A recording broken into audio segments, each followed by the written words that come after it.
Not a good day for me yesterday, but Sheets did the old trifecta. He didn't win every one of them, but he won in every one of them, and he did chop the football. So Sheets, talk a little bit about your awesome day yesterday. Well, most important of all of it is that I had a really good time with the live sweat. Yeah, so we went on there, and the timing of it was really good. We were right into the fourth quarter, and I had just gotten into first or second in the showdown. Listen, I didn't play the slate the way I have been. I've been really just being obsessed with uniqueness, and then partially because my daughter and son just came back, and I didn't have as much time. I just ran my normal stuff, and I said, I don't care if I chop with a billion people. I just want to just kind of play the best plays, and it was a little annoying because not annoying. This is kind of sick. My original kind of get unique build had 35% of the Trey Tucker, right? Right. Who ended up getting 20 fantasy points, whatever. And I'm looking at him getting the 2 touchdowns. I'm like, oh my God, kill me. As it turns out, he didn't even make the optimal. Crazy. Pretty nuts. So he ended up chopping that, and then ended up cashing in the alley-oop and making sort of a kind of an annoying run in the fadeaway. 8th place, good for a crisp $2 or whatever that was. And then got 2 good hockey results. Coming in in the top 5 in the 400 and second in the single entry overall. Just a good diverse portfolio of stuff. I did a really nice thing for a Stake Kings guy. He buys all my stuff, and he's happened to have gotten shut out of something. He reached out to me by a DM and said, "Can you open up another 10% just of the DraftKings Showdown slate?" I'm like, "Yeah, sure, whatever." I gave him a password, whatever, and so he cashed. Yeah. He got into that one, and yeah, we're got all kinds of. And the other thing is that I was happy to have been around yesterday, so I was able to see Paul George being out, which is always nice. Yep. We got to swap to the James Harden of old, put up 72, crisp 72, and just listen, like you said, I didn't make a fortune, but overall across all the sites, did very, very extremely well, and more importantly, had a nice live sweat. You were actually in the bathroom wherever answering the door when it happened. I give a full play-by-play of the last 2 minutes of a hockey game. And I'm not much of a hockey play-by-play guy, but I went through the power play and everything. So it was definitely a lot of fun. And again, that's really why I do this, is partially the intellectual pursuit of trying to figure out this freaking puzzle, right? And also the fun part, which is on the live sweat. So definitely enjoyed that. And we got all kinds of stuff going on. So just I hate to keep doing this, but so we're doing this the NBA first look now. Then after this, I'm doing an interview with Jack Burkhardt from RotoWire, who's the soccer guy there. We want to talk about soccer, talk about DFS soccer and how it's kind of lagging behind the other sports as far as content goes, and see what he can do about that. And then we're going to come back a little later and talk about the Saturday NFL slate, which is a pretty interesting number, a 3-game slate on the Saturday. Mm-hmm. And then I'm going to come and I'm going to do an MMA betting breakdown for tomorrow.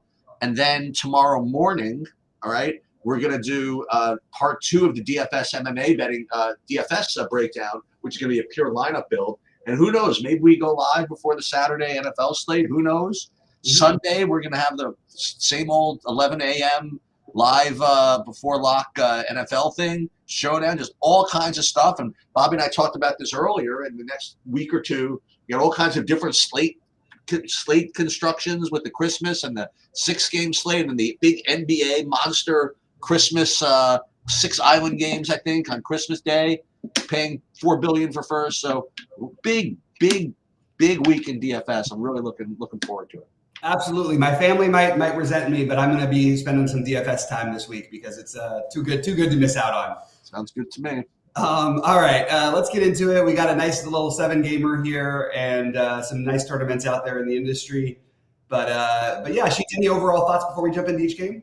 Yeah, same as always, man. It's the same as it's been this year. A super tight DraftKings pricing structure, and in complete absence of any value, at least the early part of the day. Hoping or maybe not hoping, depending on your outlook, for our value to open up during the course of the night. And so you're going to end up, I guess, again, this is the way I've been doing it recently. I've just been firing up the projections and doing this kind of live as we do it, is I imagine you're going to have to eat some kind of crappy looking 5K guys to make anything work. But we'll see. We'll see. It's going to be an interesting one. I'm wondering if we're going to get much news because there's not a lot of back-to-backs. Not a lot of second half of back-to-backs tonight. There's not a lot that I feel. Well, there's a lot of questionables, but we'll see. I mean, we'll see after morning shoot around. By the time we get off, we'll be out of here. All right, so let's talk about the Indy in Washington. Right off the bat, let's see the total of this one. Is it 250?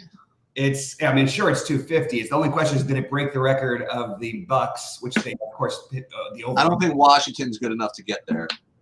Washington may not be good enough to get there. That's true. It is now the highest projected scoring game of all time, just barely ahead of the Milwaukee game. Wow. The Milwaukee game, they went over. So when you keep going over on all these high totals, you got to keep raising them, I guess. 259.5. 259.5. I joked that beginning of the season, it was like all the Harlem Globetrotters games, but it's kind of fitting that the Washington Generals were the teams that always played against the Globetrotters. So we have Washington right here. Washington against the Globetrotter Pacers this time. Washington is not really tanking, just so everybody knows. That's absolutely false. Don't think Washington is tanking. They're just that bad. Just that bad. And we're getting some messages about them tanking. They're not tanking. I remember. So here's the deal. So first of all, I didn't talk about this. The other day in the 2500, I was a little confused because you posted something early about, I'm doing really, really well, kind of like a joke, like after a couple of possessions in or whatever. Yeah. And you had Kyle Kuzma was off to a flying start at like 0.8% ownership. Right. And he ended up flattening out or whatever. But they got smoked is what happened too. Right. And then it was funny because that's the one that I thought you had in I think it was the 2500 or whatever it was. And then I went to that, and that's what you had Jordan Poole, I think, in that one. Yeah, I had Jordan Poole in the other one because I decided to try. I just if you look at those lineups, they were both like everybody else was fairly chalky, and I just took the 1%er. But I thought it was the right strategy. Well, that's what I was saying. I mean, my point was that both of those guys who were literally like 1% owned, mm-hmm. And I'm looking at this game. I just remembered that. But as far as this game goes, top point per dollar play from this game is going to be, at least right now, it looks like Miles Turner at 7,500. But as usual, there's 1, 2, 3, 4, 5, like 7 centers of my top 10, and he's right in the middle of it. But he looks certainly reasonable. And then, boy, oh boy, I mean, what's good here? If you want just pure fantasy points, Tyrese Halliburton is really good. He's going to be like 0% owned because it's impossible to get to these guys. So on the Washington side, I don't know, Gafford again at 5,600. Do you go back to Kuzma at again sub 5% ownership? I don't know. I mean, like right now it's such a tight pricings model that I'm just not getting to this stuff. But I guess I would say, just to get something into the system here, that Miles Turner would be my best play of the game. I agree with you, and it's really interesting because I was trying to look at it. We mentioned it briefly, like on the live sweat. Just that it's really hard to get Atlanta in and feel like comfortable with it. And I'm sorry, to get Indiana in and feel comfortable with like the price. And also I was mentioning, like, if you've watched Washington play, their defense is so bad. It's like they're an equal opportunities offender. They let everybody just get to the rim at will. So it really could be anybody, and it doesn't necessarily need to be the studs that are going to have the monster games. It's also like, I know they're playing at home, but every game they play, and I have to go in worrying that they can even keep it close because they're going to give up 130 points plus every night. Tonight they're probably going to give up 140, and it's just hard for them to keep up. And all these prices, sharp, like it's getting beyond sharp with DraftKings. Okay, I actually think who's ever doing their thing is like an ex-DFS player. Everything is done, for the Lakers, they speculated, they made everybody, priced way high when LeBron or AD run back-to-backs, things like that. But Matherin's price just jumping like crazy when no one, nothing's really happening outside of one game 5 games ago that really was a monster. But his price is jumping, and he was the one I wanted to play today, kind of, but I thought he'd be cheaper. Buddy Hield's up to 6,600. Well, meanwhile, like never getting there, basically. Bruce Brown, but this the right game. A lot of stuff. As of right now, I have Turner, Kuzma, and Gafford as my favorite plays in the game. I don't know how much we'll be able to revisit it unless we get a bunch of value. And even if we do, I don't know that Halliburton's obviously always a great play in this environment, but like everybody else is just tough to get to. It's tough to pay some of these prices for guys who are basically rotate. Like Buddy Hield could turn into Benedict Mathurin for a good portion of the game, and then you got Neesmith in there. I don't know, just a lot of stuff, a lot of bodies, and a lot of quick tempo. So having trouble with this one at first look, but I'm going to probably revisit it later, and I'm sure I will end up with a lot more exposure than I currently do. So I had a couple of points. So I forgot who brought this up. It was another content provider. It's a pretty interesting take. It actually didn't go far enough. But what's weird is you mentioned about how the pricing it's a little bit not unfair, but it's a little bizarre, right? That it's like almost an ex-DFS player doing this. But the point that somebody made was, I think that for this product to continue to grow, people want to be able to play guys like Nikola Jokic. You know what I mean? Right. People want to be able to play like the superstars, and if they make it so it's impossible to play them, it doesn't really appeal to casual players anymore. So that's he didn't take it that far, but that's I think that's an interesting take. That you want to make it very difficult, but then again, you do want to make it so that you can play the guys that you want to that you recognize. You don't want to make it so every day somebody has to play 40% Kate Bates Diop or something like that. But you know what they're doing? They're saying "F you" to all of you DFS people who complained for years. That's true. About our soft pricing and what can you do here? Everybody has to get 400 points on DraftKings and average out because you use double centers only in the utility. They're like, F that. We're going to make these guys sweat a little bit. Now see if you can get 300. Good luck to you. Right, exactly. And if you get 300, you're probably making money that night, no matter what. And you thought that, and for those of you that think that Norman Powell at 5x is not relevant, now you need Norman Powell at 5x doing all the cheese in these. For all the money, like literally in the last minute of the game. Yep. All right, so what do we got next here? New Orleans, Utah? No, New Orleans, Charlotte, but same thing. I'm sorry, I meant Charlotte. Excuse me. Nah, we got the right order here. Okay, this is gonna seem it's like a broken record, but Nick Richards, center at 5,500 or so, looks like probably the best point per dollar play. Now we have to look at of the game. But we have to obviously make sure that all of these guys are still out. So Williams is still doubtful. He's out. PJ Washington questionable for Friday. Did you say Williamson was doubtful? Because I have his questionable, but I didn't see doubtful.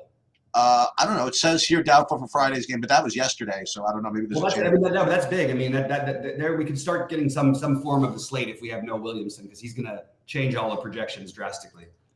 Yeah, I probably have it projected as Richards as Mark Williams out, just because I have Richards with a decent projection. Right. I'm sorry, you said Williams. I thought you meant Zion. I thought you said Williamson. I thought you were about Zion. No, Mark Williams. My fault. Sorry about that. Yeah, Mark Williams. I expected. Yeah. So aside from him, I mean, all right, you know who I'm seeing? I'm seeing a couple of Brandon Miller at 6K. Looks decent. It's so funny. I look at him. He says, "Ugh, decent, maybe 5x." And I look at projected ownership, 21%. That's what you're doing. Is he Terry Rozier? I guess. I mean, he always has upside. Bridges, Hayward. I mean, they're definitely second tier guys, but maybe not that bad. So I don't know. I think I don't mind any of the guys I just mentioned. Brandon Ingram's a guy I don't usually like to play, but he's looking okay. Valanciunas, tough position, same thing as usual. Zion, who we just talked about a little bit. He's very much in play. So I think one of those three, Valanciunas, Ingram, and Williamson, makes sense. Less so Valanciunas just because of the position stuff. I think that Brandon Ingram, because you could play him at small forward and shooting guard, he's reasonably owned. I just have him 10% or less. So let's narrow it down that way. Let's say that because of the position, because of the less ownership, I would say Brandon Ingram is my best guy from New Orleans, and Charlotte would be either Nick Richards or, just because he always has upside, I'll go back to Terry Rozier. I love this game. I don't know if Zion's out. It really opens up this whole thing because you can literally. It's going to be play two guys from New Orleans, maybe even a third, maybe even a fourth. And I like the Rozier, Nick Richards. Well, Nick Richards, I think they're going to have size to match up. So it's going to be harder for Washington. But one of Nick Richards or Washington is the way I would treat it. It is a little bit uncomfortable that they're getting closer in price, and I do think that Washington still end up closing a lot of the time. So that's sort of a question that I have to figure out later today. Brandon Miller or Gordon Hayward, I would treat similarly. I'd have interest in more likely one than the other. I think a little more interested in Miller for me than Hayward. But I think Rozier is my favorite play here. He's been crushing it for me, and he's been doing it against Miami. I like this matchup. I like the pace. They really Rozier's role without Lonzo LaMelo has basically become like LaMelo light. So I'm into Rozier. I think this is a game where you can consider a lot. If I was building right now, I'd be trying to build a middling stack of this game because it just makes so much sense without any value and everything. And by the way, if PJ Washington's out, then it's like going to be really hard not to play either JT Thor some or just all the Nick Richards because they need to have size to match up with Valanciunas and possibly Zion. So I'm very heavily interested in this game. Again, favorites, Richards, Rozier for Charlotte, then Miller, then Hayward. And then on the other side, it just depends on Zion. If Zion's in, it's probably Zion. If he's out, it's Ingram, then Joe Val, then CJ. But I think that there's a lot of good plays we could use here. So I'm very into to this game. So I'm going to do the same thing as last week, as not last week, a couple of days ago. I'd love for you guys to just think about, as we go through this, who the highest owned guys would be in a full like 50 lineup build I do on SaberSim. Now, don't cheat because you could probably download the projections and do it yourself while you're waiting. But I want you to think about this, about who you think would be the highest owned guys, and at the end of the day, at the end of the thing, I'll reveal who that is. All right, so Detroit, Philadelphia. Okay, so this is ridiculous. I do feel these guys play every day now. I talk about that a lot. I think it's an illusion sometimes, but how many times we have this discussion about this is the week of the back-to-backs? They're doing this for the next couple of weeks. There's going to be everybody's playing back. Yeah, but it seems like they've done it like an octo-back. Yeah, like they just always play each other. Yeah, it does feel a little bit like that. Yeah, but okay, so this is going to be, unfortunately, very common analysis. Embiid is the top point play on the slate by a lot, maybe. Let me just double check that. Yeah, I mean, on raw fantasy points, I have him 10 points higher than the next guy, which would be Halliburton. And yet, I don't see how I can get to him with the current pricing structure. So if in fact, so here's what you got to do. So if value opens up, then you can consider this. If you really want to play Embiid, that's fine. But then you're going to be playing some kind of fishy 5K stuff, a bunch of them. So that's that. And there's always obviously the blowout risk involved in this game. So I just don't know if I'm going to be able to do it. I'm actually pretty sure I'm not going to be able to do it unless value opens up. As far as other guys in this game, I can't get to anybody else on Philly, I don't think. Just nobody else looks good. And I don't really have any interest in anybody in Detroit. Yeah, it's tricky because Embiid is probably going to smash. If he doesn't, Maxey probably smashes, and even still, they probably both do.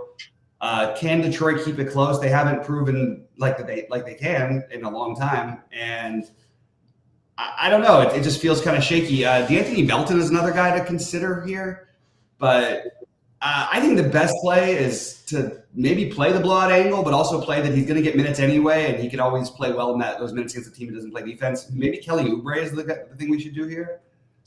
He's 5K. It's a little bit of that mid-tier value.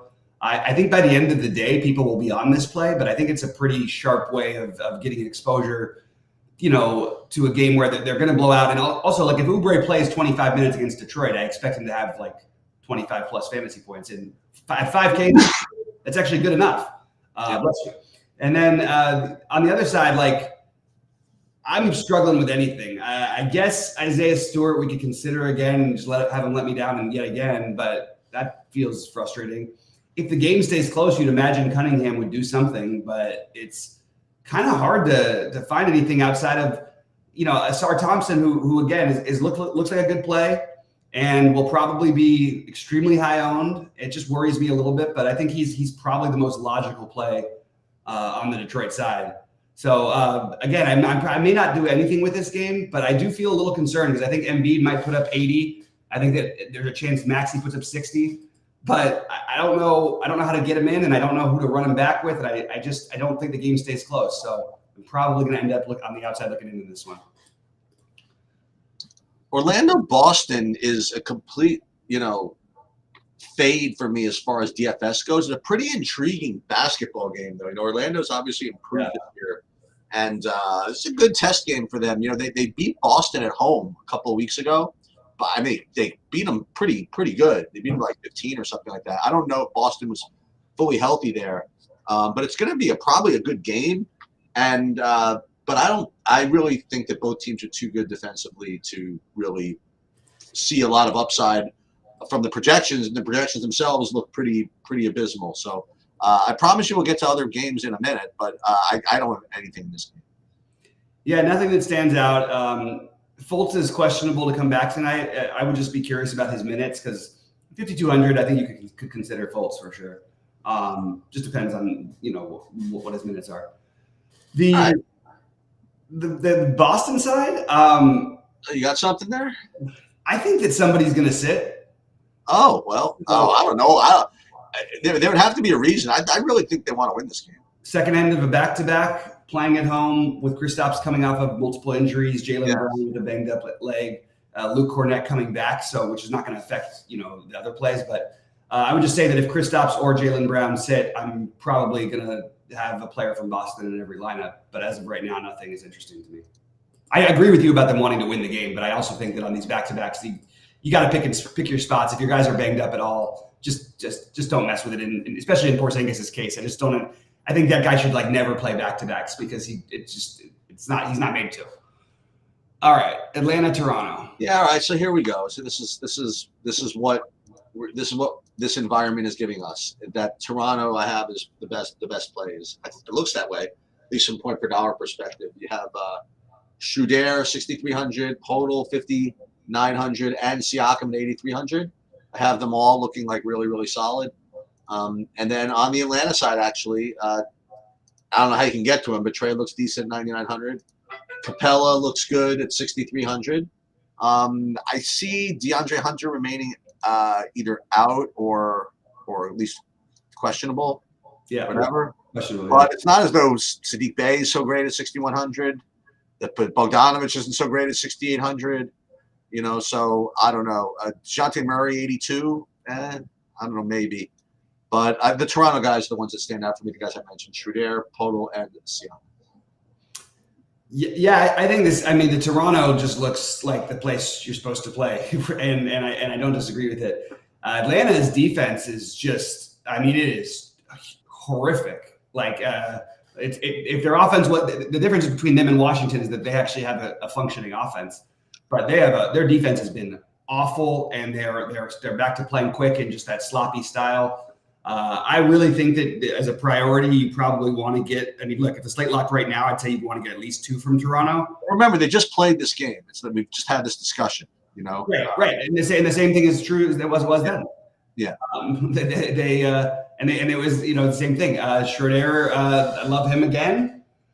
Podol smashed last time. I have no reason not to go back to that. I prefer Scotty Barnes at no ownership, but he's going to be harder to get to. But what's weird is that he and Siakam at 700 price difference. And I wonder how many times people have gotten this one wrong this year, because basically the explosion games have, 90% of the time come from Scotty Barnes.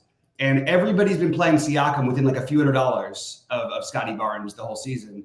It's just kind of interesting. I wonder how that's. I can't imagine it's worked out well for people. But we have another opportunity for that tonight, where it's a $700 price cap, which is actually a lot these days. But I think Scotty Barnes is going to be really unowned, and I think everybody else in the starting lineup is going to be ultra chalk. So I am going to say that I like the idea of trying to force Scotty Barnes in. But as of right now, I would be playing 2 players from Toronto in all my lineups. The only difference between this night and the other night, Chiefs, is we had a 13-gamer that night, so we didn't need to prioritize the game so much. Although I wish we had, because everybody on Toronto got there. Well, OG Anunoby was a little bit frustrating for me in that I needed him in that. What did he end up with? He had 30 at halftime or something. No, he was bad in that game. No, he had 34. I'm just telling you, it was like all the way at the end. It was really not great. No, because I played him that night. I remember looking, and he did 34. I remember him being pretty solid. I mean, look at the score of the game. It was either way. I like it. OG was. He was also like 30% owned, I think. yeah, and he was 5,800. He wasn't 6,400 like he is now. But I think the whole Toronto team is the basis. And then why not run back Trae Young, who just put up 68 against these guys the other day? I have no problem with that. And the only problem I have is how in the hell are you going to do that? So I guess as a reasonable play, maybe I actually think I would like a Kongwu better just because I really need the value. So I would say a Kongwu ahead of Capella for me, just unless value opens up, because I'm going to treat this as a value spot. So maybe a Kongwu and I don't know. Maybe I would consider Sadiq Bey and Bogdanovic again, just because I don't have a whole lot that I like on this slate, and this game is probably my favorite spot. So that's sort of my early look at it. All right, so Lakers San Antonio. I mean, Victor Wembanyama 9,100 is going to be, he's probably a good play until he gets to 10K. Then we have to have a discussion, I guess. And he does have a range of outcomes, as you know. I mean, but if you can get to him, that's great. Devin Vassell is kind of standing out as one of the better value pieces today. And again, it's all relative because he doesn't even look that great himself, but compared to everybody else, he looks pretty good. So there's Devin Vassell. And then on the Lakers, I guess the usual thing. I mean, watch for somebody being out or whatever. But I imagine both these guys play. I don't know. Who knows? If one of them's out, play the other. But you're like the whisperer, right? Like which one would you like more in this game if you were going to play it? I don't think you should be picking either of them as of right now. We don't really have the value for it. And it's a great matchup, but like the Lakers just won this game without LeBron the other night. The Spurs have lost 18 in a row now. Honestly, the guy who's been exceeding everything lately has been Taurean Prince, and I have no issue with going back to that. I honestly don't have that much interest in the Lakers side, assuming everybody plays, and I think they will play. Maybe somebody else gets a little breather, but as of right now, I'm not that interested in the Lakers side, unfortunately, and I'd like to get a little exposure there, but it's a little tricky when these guys weren't quite getting there even without LeBron in the same matchup. How am I supposed to play them with him? And it's not like I should take a 1-game sample size, but that's sort of like what I feel like would happen. They're just priced in a way that it's hard to get real value. I have no problem with the Vassell thing. It's not like my favorite play in the world. I think that, look, if you can get to somebody that makes sense, I think Wemby makes perfect sense to get to, at least until he's 10K, as we talked about. He's going to have some down games. He fouled out of the last game against the Lakers. I think he still put up 68 or something, 66, whatever it was. 68 on FanDuel, I guess it was, because that's where I played him. Branham, because of his value and the fact that he's starting and will occasionally have a game, he mostly does nothing on the court. But his last 2 games, he's actually been a little more active, and his usage rate has gone from like 10% to 20%. So maybe we can make an argument here for Branham being a pretty good play. Sohan has been projecting this way and has not been hitting it, but I think you go back there because we don't have other value. So Branham, Sohan are probably my 2 favorites outside of Wembanyama if you can get to them. Unfortunately, part of what helps you get to Wembanyama is Branham and Sohan, which would make it feel nice to have like a stack on the other side. But I just don't currently have the Lakers as being a priority here. Although I would say that if you play Anthony Davis or LeBron, I think you're totally happy with it. I think those guys both have monster ceilings. So I just don't know how you're going to be able to do that with Wembanyama, right? As of right now. But yeah, Sohan, Branham, and Wembanyama, then Vassell for me. Memphis against Houston. The first thing I'll note is that I'm just reading from the DraftKings blurbs here. Is that Desmond Bane is very legit. Let's just say like very questionable for this game. They said, they sat the last one, and just kind of reading the lines, it says he's not particularly close to playing this game either. So, however, when that happened, nothing really popped. I don't know if Roddy started. Let me see what he ended up What's doing. His name smashed. Roddy played 32 minutes, though.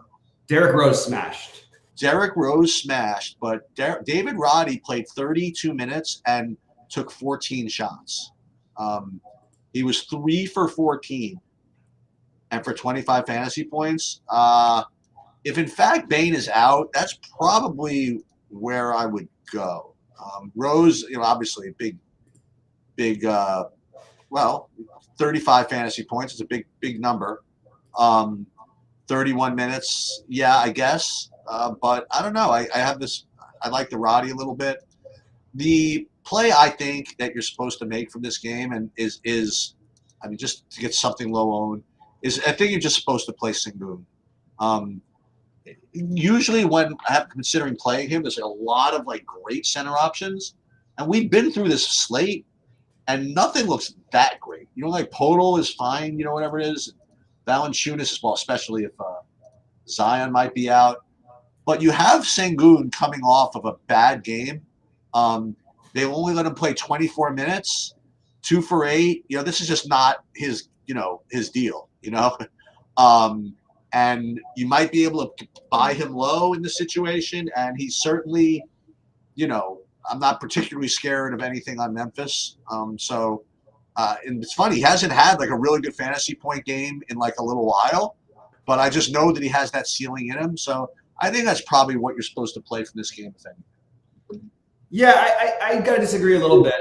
First of all, Derrick Rose would if Desmond Bane was out, would look like the best play in his most recent history of DFS. He'll project for 7x. I think he'd be the number one play on the slate. I think that he would be also 95% owned. I think the perfect pivot is Jalen Noel, and that's what I would probably do if Bane is out, because I do believe that Rose, if it's early enough that we get the news, I think Rose will be 75+% owned, and I think it makes some sense to me. Roddy, I like Roddy, and of course I play him too if Bane is gone because we need value, but definitely far less interesting than Rose or Noel to me. I also think John Conchar and Vince Williams. Vince Williams started last time. Yep. I would consider both of those guys as well, and really would be curious about starting lineups. I guess what we're saying is, in some ways, even though there's not that many late games today, maybe delaying past some of the first stuff is possibly interesting. And we've got Jolly pointing out, Jolly, thanks, man, for the good information. Horford, we already knew was going to be out, but Cornette being out and Porzingis doubtful. Hey, I called it, Sheets. Called it. Yep. So we're going to maybe get some Boston love later today. We can revisit that one. What do you think that's going to look like? It's going to be interesting because we haven't had the no Horford, no Cornette, and no Porzingis thing yet. My guess is that they have this guy Kita, Neemias Queta, who could end up legitimately starting or barely playing, and they could just play Tatum or Brown at the 5. Because Orlando's traditional 5 is Batatse. It's not like they're going to go out of their way to try to match up with Batatse at home. They're going to go play their game, which probably means, I guess it's going to mean Jaylen Brown. I mean, all the studs look better, and maybe it is Kita who is the play. That's a really good question, though. I'm gonna have to look into that one a little bit because we haven't seen that yet today, yet this season. But yeah, I like that. If Bane is out, the main thing is focus on Memphis for the value. And don't forget, by the way, with Bane out, who really smashed the other night was Jaren Jackson Jr. He put up 65 the other night. He had coming off of 59. I really think the whole Memphis team is where you're going to get not only value but potentially a decent spend up in Jaren Jackson Jr. So I think it's interesting. And you mentioned the Şengün thing. I really love Şengün. It's actually a little tough matchup. I think Tari Eason is the obvious play on the other side. How many times does this guy have to crush before we just keep playing him? Everybody loves Tari Eason. He's always been great point per minute, but now we're getting him in 26 and 28 minutes, which we've never seen before. And in those games, he put up 42 and 49 his last 2 games, one of them in the same matchup. He's an awesome rebounder. And if Şengün or if anybody's hurting from the offensive side, Şengün only played 24 minutes in the last game, Tari Eason took over. And I just like the Tari Eason play, but he's going to be probably one of the bigger pieces of chalk. Actually, he should be. He's not currently projected for it. And if you're not playing him, I think Jabari Smith is a good play. So I'm sign me up for the Memphis-Houston game, depending on what we get out of Boston. Where was that news? I didn't even see that about Porzingis. Oh, there it is, right? Yeah, Jolly's checking it out. He's on it today. Yep. No Horford, no Cornette, Porzingis doubtful. Okay. Yeah. All right. So what's left? Just Knicks against Phoenix. Okay. Back to the let's see what these Knicks centers are priced at again. Same discussion. I'm not really getting it too much though. I don't think I want to play Nitu. Let me see what else from this game. It's an island game, so it's going to be low owned. Julius Randle, maybe. I don't know. I think this game is just a pass, and just hope you have enough points and don't have to worry about who's going to come and get you. Let's see who's going to come and get you. Durant, maybe. Someone will throw some random Durant lineup in. You'll have to worry about that. I think that's about it. Yeah, that's fine by me. Oh wait, I got something for you. So you mentioned this, but when I mentioned it to you, you kind of made a mental note of it. That in the last game when Me Too started, but they started Little in the second half against and replaced him. So maybe Little gets a start or something like that. Mm-hmm. That could be something interesting to look at. Yeah, they're certainly going to tweak around with lineups because I don't think they have any idea who their fifth starter is going to be. But my guess is I actually think though that Grayson Allen's coming back tonight, right? Yeah, maybe. And if he's back, I think that they just plug him into that. And also, Eric Gordon could also slide in there if they don't want to keep him off the bench. There's a lot of things they could do. So I don't think I'm going to end up going that far with it because I think we're going to end up with better stuff if Bane is out in Memphis. If not, I might be desperate and doing something here. I like the idea of taking another shot on the bigs. Jericho Sims feels very fringy because he's not playing much minutes, but we don't have that much ultimate value. So I don't mind the idea of taking that shot. But I think I'm more inclined to probably just go back to Hartenstein at 5,100 and say, okay, I feel like you're getting 30 enough of the time here. And I do. It's a fast-paced matchup. They need size to cover Nurkic.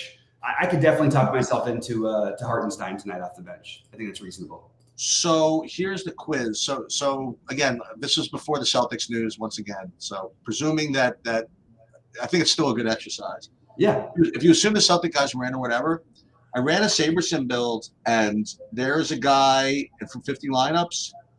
I have one guy that got 100% and another guy that got 94%. Okay. That's tricky. My guess would be Nick Richards. Nick Richards would be, I have him 60%, so he's like the fifth highest. Well, yeah, that was a bad guess on my part. No, that's not bad. Dennis Schroeder? Dennis Schroeder, 100% owned. Yeah.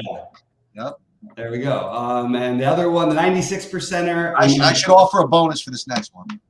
The 96%er, is it Joval? It is not, but Joval didn't make it because either going to be. I was going to see him them either going way in on him or way out. It's not Podol. No, he's the third. That's one of the reasons why I would think that Valanciunas wouldn't quite get there. Pirtle's would be the third most. I have it 72%. Who? Toronto? No. Who'd you say? I said Siakam. No, not Siakam. He's sixth. And it can't be at center. So Schroeder was first. Is it LeBron? Podol was third. I will tell you, fourth was Brandon Miller. Okay. Fifth, Richards. Sixth, Siakam. And I'll tell you, seventh was Hayward. So who is number two? Is it Rozier? Not Rozier at 8,700 that much? It is not Rozier at 8,700. Oh boy, I don't know, man. It's a rough click, but the answer is Devin Vassell. I was gonna guess that, but I just felt like I thought SaberSim wouldn't think that. Right, because it's like all these Toronto's guys, and then this is random and Charlotte guys, and all of a sudden this little Vassell guy right in there. But I will also say that 10th highest owned at 25% is the Malachi Branham. Yeah, and I think that's reasonable. One thing I want to point out though is that we're gonna hear news and things are gonna change and stuff later today. But just keep in mind that I really think you need to be playing at least two of these Toronto guys. I just don't see how they're not getting there if the game is reasonably close in a big way. So, and I think you could literally take your picks, but Schroeder and Podol seem like the value ones, and then I like Barnes and Siakam, and then obviously you mix in some Anunoby and potentially even Gary Trent off the bench. So as far as news goes, and as far as the way the slate breaks down, 7 o'clock is going to be Detroit, Philly. I don't really have much interest there anyway. 7 o'clock, you do have to play the Charlotte guys. I mean, or not, right? But you'll have New Orleans news by then, if in case Zion's out, so you don't have to worry about that. Then 7 o'clock Indiana, Washington. 7:30 is Lakers, San Antonio. So if one of those LeBron guys is out, it would be nice if it was released before 7. But they were not so accommodating last time this happened. Also, it's much less likely that anybody would sit today, but it is possible. Always worth looking at. And then the Atlanta, Toronto, there's probably no news coming out of there. The Orlando, Boston, like we sort of will have the news, but we won't exactly know who's taking their place starting. But I don't think it's that big of a. Well, maybe if that guy with that you mentioned, that rookie, gets a start, maybe he's worth something. Bain will be probably. So he's 8 o'clock. So you will have to make something like a Derrick Rose decision or something that will allow you to get to Derrick Rose. Yeah, a little bit early. Or Jalen Noel. I would say that I really think that you could argue that Jalen Noel things could go his way today.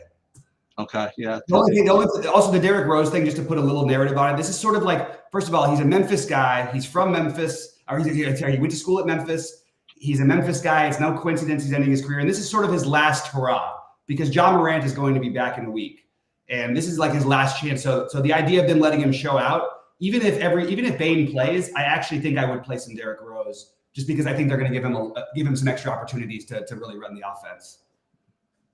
Just my take. Okay. Anyway, so Sheets, are you good for 6 at 6 tonight? I'm good for 6. It could be tight. Okay. I'll just have to play it by ear. Okay, I'll be in there for 6 no matter what. Good luck to everyone tonight. We'll see you at 6 Eastern.